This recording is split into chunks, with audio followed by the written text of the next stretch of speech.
بسم اللہ الرحمن الرحیم۔ اعوذ باللہ من الشیطان الرجیم، بسم اللہ الرحمن الرحیم۔ عزیز طلباء کرام، السلام علیکم ورحمۃ اللہ وبرکاتہ۔ امید ہے آپ سب خیر و عافیت سے ہوں گے۔ جواہر البلاغہ حصہ اول سبق نمبر 99۔ جیسا کہ آپ عزیزان جانتے ہیں، باب ہفتم کا تعلق قصر سے ہے۔ اس باب میں ہم قصر کے بارے میں پڑھ رہے ہیں۔ قصر کی تعریف کیا ہے، طرق قصر کیا ہیں، اسی کے ساتھ ساتھ مکسور اور مکسور علیہ کو جملے میں کیسے پہچانیں گے، اس بارے میں تفصیل سے گفتگو ہو گئی۔ آج بحث اول سے مربوط چند تنبیہات ہیں، اور کوئی خاص بحث نہیں ہے۔ تنبیہات۔ پہلی تنبیہ اس بارے میں ہے کہ انما کے ذریعے سے قصر کو عطف کے ذریعے سے قصر کرنے پر امتیاز حاصل ہے، چونکہ انما ایک ہی لمحے میں ایک چیز کو دوسری چیز کے لیے ثابت بھی کر رہا ہوتا ہے اور اس کے علاوہ سے اس کی نفی بھی کر رہا ہوتا ہے، جبکہ عطف میں ایسا نہیں۔ اس تنبیہ میں فرماتے ہیں کہ قصر کے جو دو طریقے ہیں، ایک انما کے ذریعے سے قصر کرنا اور ایک حروف عاطفہ لا، بل اور لیکن کے ذریعے سے قصر کرنا۔ ان میں سے جو انما کے ذریعے سے قصر کرنا ہے، یہ لا، بل اور لیکن کے ذریعے سے قصر کرنے سے بہتر ہے، یعنی اس کو ایک لحاظ سے امتیاز حاصل ہے۔ کس لحاظ سے؟ اس لحاظ سے کہ انما ایٹ اے ٹائم، ایک ہی وقت میں ایک چیز کو دوسری کے لیے ثابت بھی کر رہا ہوتا ہے اور اس کے علاوہ سے اس کی نفی بھی کر رہا ہوتا ہے، یعنی ایک تیر میں دو شکار۔ لیکن جہاں تک بات ہے حروف عاطفہ کا، یعنی لا، بل اور لیکن کا، ان میں ایسا نہیں ہے۔ وہ کیا کرتے ہیں؟ وہ پہلے ایک چیز کو دوسری کے لیے ثابت کرتے ہیں اور اس کے بعد پھر مقابل آتا ہے، یعنی اس مکسور علیہ کا مقابل آتا ہے جس سے پھر اس چیز کو نفی کرتے ہیں۔ مثلا مثال آگے گزر گئی ہے نا، الفخر بالعلم لا بالمال۔ پہلے الفخر بالعلم کہہ کر فخر کو علم کی طرف نسبت دی کہ فخر اگر ہے تو علم پر ہے، پھر اس کے بعد کہا کہ لا بالمال، لا کہہ کر تخصیص دی اور بالمال کہہ کر مال سے نفی کی۔ اب یہاں پر کئی چیزیں ہیں نا، پہلے ثابت کیا الفخر بالعلم، فخر کو علم کے لیے ثابت کیا، پھر لا بالمال کہہ کر دو کام کیے، ایک تو تخصیص دی کہ فخر اگر ہونا چاہیے تو وہ علم پر ہی ہونا چاہیے اور بس، اور ساتھ نفی بھی کی کہ مال پر فخر نہیں ہونا چاہیے مقابل سے، یعنی علم کے مقابلے میں جو چیز ہے یعنی مال، اس سے نفی کی۔ جبکہ انما میں ایسا نہیں ہے، وہ ایٹ اے ٹائم دو کام کرتا ہے۔ مثلا انما یخشى اللہ من عباده العلماء۔ اب یہاں پر اس کے مقابل کی ضرورت نہیں ہے کہ ہم پہ اس کا مقابل لائے اور اس سے پھر نفی کریں، نہیں۔ دوسری تنبیہ، تقدیم و ما حقہ تاخیر، کہاں قصر کا فائدہ دیتا ہے اور کہاں نہیں دیتا، ذوق سلیم سے اس کا پتہ چلتا ہے، کیونکہ تقدیم ما حقہ تاخیر کئی مقامات پر قصر کے بجائے تخصیص کا فائدہ بھی دیتا ہے۔ یہاں پر ایک نقطہ سمجھانا چاہتے ہیں کہ قصر اور تخصیص میں فرق ہے۔ ہم یہ کہتے ہیں نا قصر میں کہ ایک چیز کو دوسرے کے ساتھ خاص کرنا، قصر میں ہم یہی کہتے ہیں کہ ایک چیز کو دوسرے کے ساتھ خاص کرنا، اور تخصیص میں بھی یہی ہوتا ہے کہ ایک چیز کو دوسرے کے ساتھ خاص کیا جاتا ہے۔ لیکن پھر فرق کیا ہے؟ ہاں فرق ہے۔ پہلے ایک چیز گزری ہے، میں اسی کے ساتھ اس بحث کو ملاتے ہوئے آپ کو سمجھاتا چلوں۔ حذف میں بھی یہی ہوتا ہے کہ کلام پر سے ہم ایک چیز کو حذف کرتے ہیں۔ ترک میں بھی یہی ہوتا ہے کہ کلام میں ایک چیز کو نہیں لاتے، لیکن ان دونوں میں فرق ہے کہ نہیں ہے؟ ان دونوں میں فرق ہے۔ حذف میں کلام میں سے ایک چیز کو حذف تو کیا جاتا ہے، لیکن متکلم کا مقصود ہوتا ہے، متکلم کا ملحوظ ہوتا ہے، مقصود متکلم ہے، متکلم وہ بات مخاطب تک پہنچانا چاہتا ہے، وہ معنی، لیکن کلام میں سے نہیں لاتا۔ لیکن ترک کیا ہے؟ ترک یہ ہے کہ اصلاً وہ متکلم کا مقصود ہی نہیں ہے. بس اتنا فرق تخصیص اور قصر میں بھی ہے. خاص عام کے مقابلے میں ہوتا ہے. تخصیص کسی عام کی جاتی ہے. ایک عمومی قاعدہ ہوتا ہے یا مثلا ایک عمومی حکم ہوتا ہے، اس میں سے آپ کسی چیز کی تخصیص کر دیتے ہیں، کسی چیز کو خاص کر دیتے ہیں. لیکن قصر میں یہ ہوتا ہے کہ آپ کسی عام چیز کو خاص نہیں کرتے، بلکہ آپ ایک چیز کو دوسرے کے ساتھ مخصوص کرتے ہیں. ایک مثال دیتا چلوں. مثلا شاعری کی طرف سے حکم آیا، اکرم العلماء، اے لوگوں علماء کا اکرام کرو. یہ ایک حکم عام ہے. پھر اس کے بعد کیا آیا؟ مثلا اکرم العلماء الا زید، یا لا تکرم زید، جو بھی کہیں. یعنی یا تو مثلا وہ متصل ہے یا منفصل ہے. تخصیص یا متصل ہے یا مخصص، متصل ہو یا منفصل ہو، جو بھی ہو. مخصص منفصل آیا یا متصل آیا، جو بھی آیا.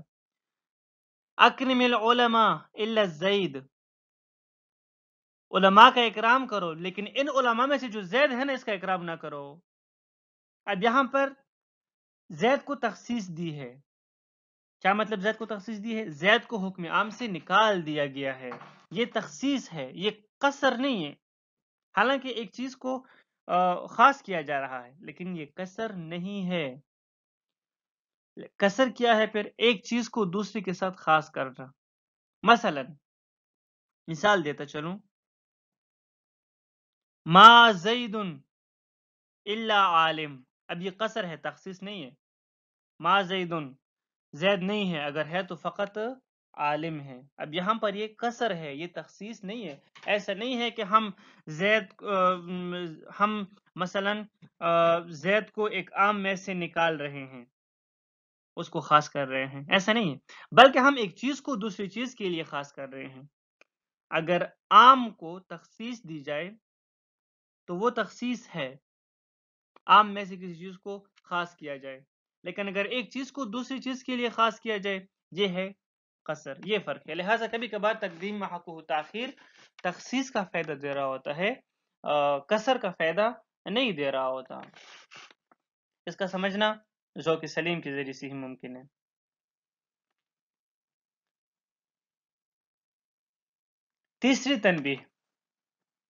تیسری تنبیہ اس بارے میں ہے کہ مسند یا مسند الیہ پر اگر ال جنس لگایا جائے تو یہ بھی مفید حصر ہے. اگر مسند پر ال جنس ہو تو اس کا مطلب یہ ہے کہ مسند کا مسند الیہ یعنی مسند کو مسند الیہ میں منحصر کیا جا رہا ہے، اور کبھی یہ حقیقی ہوتا ہے اور کبھی ادعائی ہوتا ہے. اگر مسند الیہ پر ال جنس ہو تو اس کا مطلب یہ ہے کہ مسند الیہ کو مسند میں منحصر کیا جا رہا ہے، یا حقیقی ہوگا یا ادعائی ہوگا. یہ باتیں آسان ہیں، ان میں کوئی مشکل نہیں ہے. ال اگر دونوں پر ال جنس یعنی ال اگر دونوں پر آئے تو وہاں دونوں احتمال ہوتے ہیں. وہاں پر یہ بھی احتمال ہے کہ مسند کو مسند الیہ کے ساتھ خاص کیا گیا ہو، یا مسند الیہ کو مسند کے ساتھ خاص کیا گیا ہو. بات آسان ہے، کوئی مشکل نہیں. تنبیہات. الاول یکون للکسر بانما مزیت علی العطف لأنها تفید الاثبات للشیء والنفی عن غیره دفعة واحدة بخلاف العطف فإنه يفهم منه الاثبات ثم النفی او عکسه. فرماتے ہیں کہ انما کے ذریعے سے اگر کسر کیا گیا ہو تو وہ عطف والے کسر پر، عطف کے ذریعے سے کسر کرنے پر امتیاز رکھتا ہے، ترجیح رکھتا ہے. کس حوالے سے؟ اس حوالے سے کہ انما کے ذریعے سے اگر کسر کیا جائے تو وہ بیک وقت ایک چیز کو دوسری کے لیے خاص کرتا ہے، اور ساتھ یہ کہ اس کے علاوہ باقی چیزوں سے اس کی نفی بھی کرتا ہے بیک وقت، ایٹ اے ٹائم. لیکن اگر لا لیکن بل یعنی حروف عطف کے ذریعے سے اگر قصر کیا جائے تو پہلے آپ کو ایک چیز یعنی فَإِنَّهُ يُفْحَمُ مِنْهُ الْإِثْبَاتُ، پہلے آپ کو سمجھ میں آئے گا، یعنی اس بات پہلے آپ کو اس بات کرنا ہوگا، پہلے وہ ایک چیز کو دوسری کے لیے ثابت کرتے ہیں، ثم النفی، پھر اس کے بعد نفی کرتے ہیں، یا اس کا الٹ کرتے ہیں، پہلے ایک چیز کو دوسرے سے نفی کرتے ہیں، پھر بعد والے کے لیے ثابت کرتے ہیں۔ مثالیں دی گئی ہیں اوپر وضاحت سے۔ الثانی، دوسری تنبیہ اس بارے میں ہے کہ التقدیم یدل علی القصر بطریق الذوق السلیم والفکر الصائب لأنه من تتبع اسالیب البلغاء فيما حقه التأخير يجد بأنهم قد يريدون بذلك التخصيص بخلاف الثلاث الباقية فتدل على القصر بالوضع اللغوي لأدوات۔ فرماتے ہیں کہ تقدیم ما حقہ التاخیر جو ہے یہ قصر پر دلالت کرتا ہے، اس میں کوئی شک نہیں ہے، لیکن بالوضع نہیں، یعنی اس کو تقدیم ما حقہ التاخیر کو قصر کے لیے فقط وضع نہیں کیا گیا ہے، بلکہ یہاں سے ذوق سلیم کے ذریعے سے ہم قصر کا فائدہ اور قصر کا جو غرض ہے وہ ہم نکالتے ہیں تقدیم ما حقہ التاخیر سے، اور فرماتے ہیں کہ اس چیز کے سمجھنے کے لیے ہمیں بلغاء کے کلام میں جو ہے غور و فکر بھی کرنا ہوگا اور سوچنا ہوگا، غور و فکر کرنا ہوگا، تب ہم تقدیم ما حقہ تاخیر کو سمجھیں گے اور پھر ہم اس سے قصر کا فائدہ بھی اٹھائیں گے۔ کیوں؟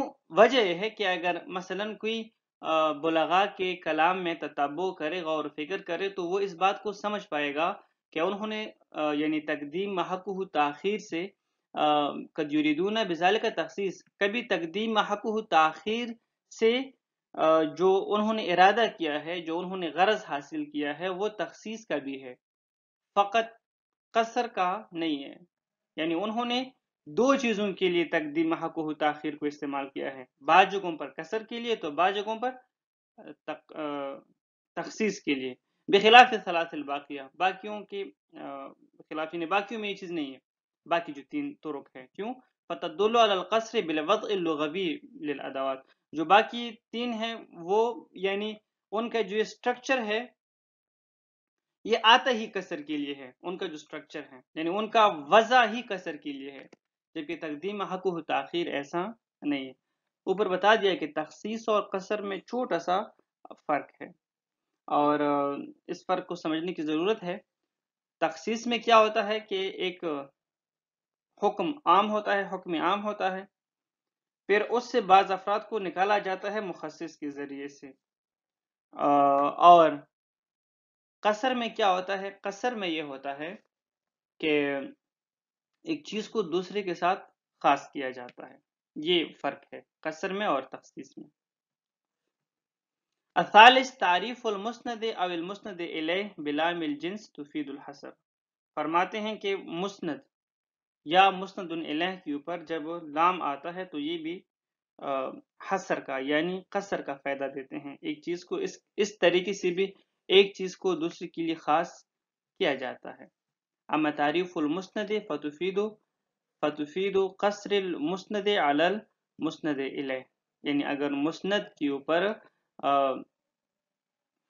الف لام جنس آ جائے تو وہ مسند کو مسند الیہ کے ساتھ خاص کر دیتا ہے، یا تو اما تحقیقاً یا تو حقیقتاً ویسا ہوتا ہے، نحو قولہ تعالی وہو الغفور الودود، سورۃ البروج آیت نمبر 14 ہے، وہو الغفور الودود، اور وہ بڑا معاف کرنے والا، محبت کرنے والا ہے۔ اب یہاں پر الغفور کے اوپر مسند کے اوپر الف لام آیا ہوا ہے، مسند کو مسند الیہ کے لیے خاص کیا گیا ہے کہ فقط وہی معاف کرنے، بڑا معاف کرنے والا اور محبت کرنے والا ہے۔